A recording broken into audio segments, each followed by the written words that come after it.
जब हमें हमारे भाग्य का ही मिलता है तो हम मेहनत क्यों करते हैं। नमस्कार राधे कृष्णा दर्शक बंधु। दोस्तों, मैं आपके लिए एक और नई वीडियो लेकर के हाजिर हुआ हूँ।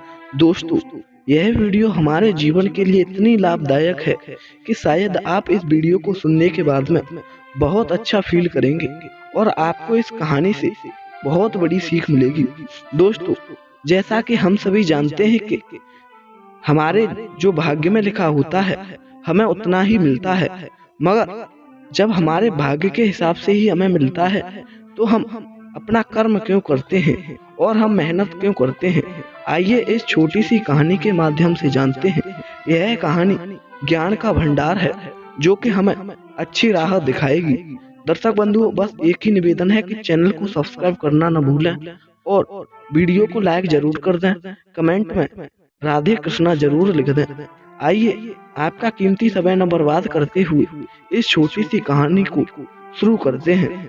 दर्शक बंधु, जो हम मेहनत करते हैं और अपना कर्म करते हैं वह भी हमारे भाग्य में लिखा होता है और उसी कर्म से और उसी मेहनत से हम अपनी जिंदगी को व्यतीत कर पाते हैं। हम अपनी जिंदगी में सुखी रह पाते हैं। दोस्तों, अब बात आती है कि कुछ लोग अत्यधिक मेहनत करते हैं, लगातार मेहनत करते हैं, तब जाकर उन्हें कहीं सफलता मिल पाती है और कुछ लोग ऐसे भी होते हैं जो कि थोड़ी सी मेहनत करने के बाद में ही सफल व्यक्ति बन जाते हैं। आइए इसी विषय पर चर्चा करेंगे। आइए शुरू करते हैं। दोस्तों, एक बार की बात है, एक बार किसी गांव में एक मंदिर था जहां पर एक पुजारी रहा करता था। दोस्तों, उस मंदिर में जो भी दान दक्षिणा आया करती थी उसी से वह पुजारी अपनी जीविका चलाया करता था।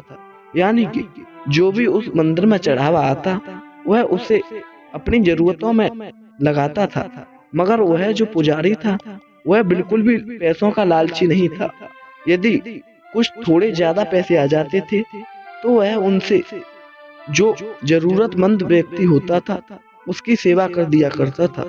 दोस्तों, एक बार क्या होता है कि उस व्यक्ति ने अपने मन में सोचा, जो उस मंदिर का पुजारी था, उसने कहा, अब मैं जो यह मंदिर है इसमें से पैसों को बचाना शुरू करूंगा। इसमें से मैं कुछ तो अपनी जरूरत के लिए लिया करूंगा, उसके बाद इसमें से ज्यादा पैसे भी बचाऊंगा जो कि आगे चलकर मेरी शादी होगी तो उसके काम में भी आए। तो दोस्तों, वह उसी दिन से पैसे बचाने में लग गया। अब तो जो भी उस मंदिर में चढ़ावा आता था वह उसे अपनी जरूरतों का काम करके जो भी उसमें से पैसे बचते थे वह उन्हें अपने पास रख लिया करता था। मगर दोस्तों, इन सब के पीछे एक वजह थी कि जब भी वह पैसे बचाता तो उसे केवल 2 ही पैसे बच पाते थे। यदि किसी दिन उस मंदिर में ज्यादा पैसे आ जाते तो कोई न कोई जरूरतमंद आ जाता जो कि उस पुजारी को उसे वह पैसे देने पड़ते। इसीलिए वह केवल 2 ही पैसे बचा पाया करता था, चाहे वह कितनी भी कोशिश कर ले। दर्शक बंधु, उस मंदिर में दान कमाया करता था क्योंकि वह एक गांव का मंदिर था। दोस्तों, कुछ दिनों बाद क्या होता है कि उस पुजारी की शादी हो जाती है। दोस्तों, जिस दिन उसकी शादी हुई उस दिन के बाद क्या हुआ कि उस व्यक्ति को उस दिन से 10 रुपए बचने लगे। दोस्तों, यह देख कर के वह व्यक्ति जो उस मंदिर का पुजारी था वह कुछ आश्चर्यचकित हो गया और सोचने लगा कि पहले तो मुझे 2 ही पैसे बचते थे, मगर जब से मेरी शादी हुई है तब से मुझे 10 पैसे कैसे बचने लगे। उसने इस बात पर गौर नहीं की। कुछ समय बीतता गया, अब उसे 10 पैसे बचने लगे थे। कुछ समय बाद उनके एक पुत्र हुआ। दोस्तों, जिस दिन वह पुत्र हुआ उस दिन से उन्हें 15 पैसे बचने लगे। अब तो जो वह पुजारी था वह कुछ आश्चर्यचकित हो गया और सोचने लगा, पहले मैं चाहे कितनी भी कोशिश कर लेता था तो मुझे केवल 2 ही पैसे बच पाते थे, मगर जिस दिन से मेरी पत्नी मेरे घर में आई है तब से मुझे 10 पैसे बचने लगे हैं और जब से मेरे बेटा हुआ है तब से मुझे 15 पैसे बचने लगे हैं। यह सोच कर के वह कुछ उदास सा हो गया और सोचने लगा इसके पीछे क्या वजह है। एक दिन जब वह मंदिर में गया तो उसने जाकर के वहां पर झाड़ू पोंछा किया मंदिर में और भगवान के हाथ जोड़ करके उनसे कहा, हे भगवान, मुझे आप मेरी एक प्रश्न का उत्तर दीजिए कि जब मैं पहले अकेला था तब मुझे 2 ही पैसे बचते थे, और जब से मेरी पत्नी आई है तब से मुझे 10 पैसे बचते हैं, और जब से मेरे बेटा हुआ है तब से मुझे 15 पैसे बचते हैं। हे प्रभु, आप मुझे बताइए, यह मेरा भाग्य बदल गया है या फिर यह आपने कुछ कृपा कर दी है।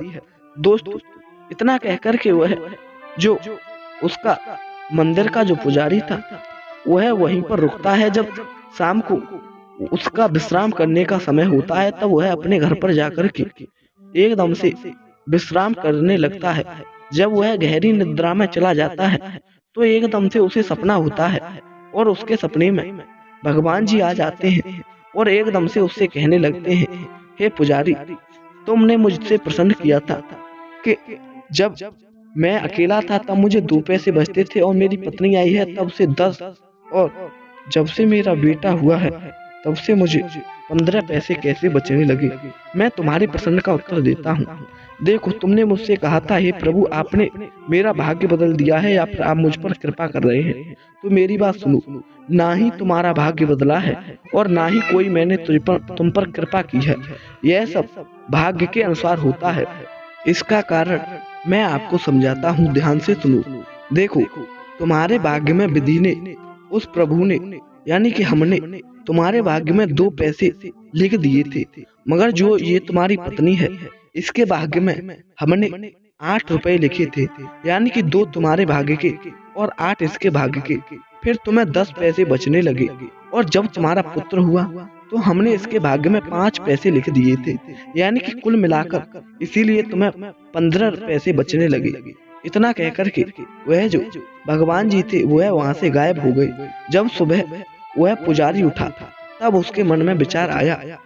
तब वह सोचने लगा, अब मैं समझ गया कि जो भी होता है भाग्य के अनुसार होता है, और कैसे हमें दूसरे लोगों का भी भाग्य मिलता है।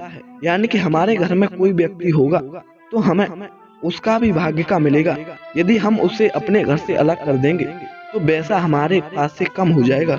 यदि किसी दूसरे को अपने पास ले आएंगे तो उससे हमारे भाग्य में पैसे बढ़ जाएंगे। दोस्तों, अब बात करते हैं कि कई लोग पार्टनरशिप में कोई काम करते हैं तो उन्हें बहुत अच्छा बेनिफिट होता है, मगर कुछ दिनों बाद उनमें दरार आ जाती है, उनमें लड़ाई झगड़ा हो जाता है, तो वह अलग अलग हो जाते हैं। मगर जब अलग अलग होकर के वह अपना कारोबार चलाते हैं तो उन्हें बहुत घाटा होने लगता है। दोस्तों, इन सब के पीछे है वजह। यह वजह है कि जो दूसरा व्यक्ति होता है उसके भाग्य का दूसरे व्यक्ति को मिलता है, यानी कि थोड़ा थोड़े भाग्य का उन दोनों व्यक्तियों का होता है। तब एकत्र होकर उन्हें बहुत सारा जो धन होता है वह प्राप्त होता है, मगर वह अलग अलग हो जाते हैं उसके बाद उन्हें उतना अच्छा बेनिफिट नहीं होता है। उम्मीद करता हूँ आपको यह छोटी सी कहानी जरूर पसंद आई होगी कि कैसे एक पुजारी के भाग्य का उसे मिला, उसकी पत्नी के भाग्य का उसे मिला, उसके बेटे का भाग्य का उसे मिला। दोस्तों, हम सोचते हैं कि हमारे जो पहले हम ज्यादा बेनिफिट करते थे अब कैसे हो गया, तो वह हमारे पास जो भी व्यक्ति होता है हम उसे निकाल देते हैं या फिर किसी दूसरे को बुला लेते हैं, जिससे उन दोनों के भाग्य में कुछ डिफरेंस होता है। उसके भाग्य से हमें कुछ पैसा कम या ज्यादा हो जाता है। दोस्तों, यही थी छोटी सी कहानी जो जरूर पसंद आई होगी। अच्छी लगी है तो चैनल को सब्सक्राइब करना बिल्कुल ना भूलें। कमेंट में अपनी राय जरूर लिखें कि यह कहानी आपको कैसी लगी। आप इस वीडियो को लाइक जरूर कर दें। दोस्तों, फिर मिलेंगे ऐसी ही एक और नई कहानी के साथ। तब तक के लिए आपके लिए हमारा राधे कृष्णा। जय हिंद, जय शिव।